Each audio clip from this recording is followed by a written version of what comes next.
Gelato Boys Chocolate Fudge Brownie. Classic chocolate gelato swirled with house-made fudge and fresh-made gooey brownie pieces. Raise your hand if you've heard of Gelato Boy. That's what I thought. I certainly have not until someone recommended them to me. Checked out their IG page and it looks very good. You should go scope it out. But the rest is history. Here we are now. I've got a shipment. They're based out of Boulder, Colorado, and they actually ship nationwide. And I'll go ahead and tell you, you probably need to put them on your radar.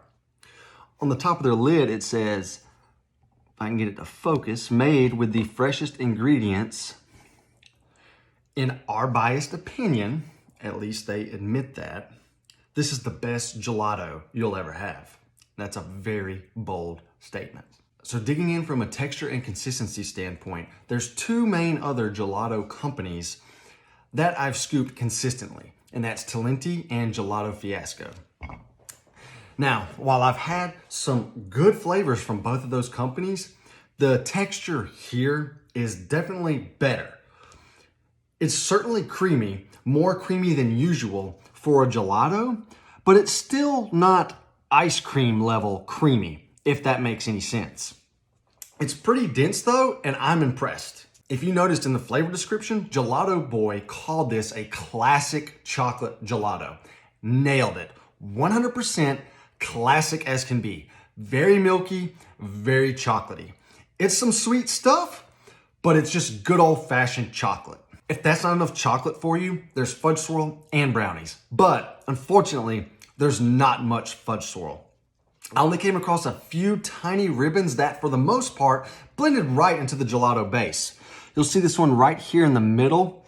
That's about the biggest one I've come across. If you really focus on the flavor, you'll notice the tiniest extra burst of richness, but it's nothing that's going to change the overall flavor profile of the pint. Brownies galore though. I mean, dang, they are everywhere. And I'm such a sucker for brownies. Perfect flavor too. Much richer and bolder than the chocolate base, but it's a wonderful contrast. Obviously also, they're very sweet. They come in large chunks and their chew is fine. Could they be gooier? Yes, but I don't want it to sound bad because they're far from dry. Still soft and very chewy. They just need to be a little more moist. This is not for the faint of heart. I'm not a believer in chocolate overload, but this might be a little much for some of you. Heavy richness, heavy sweetness, but it's some darn good chocolate and some very creamy gelato. The only fairly big mishap is the missing fudge swirl, but even then, 8 out of 10.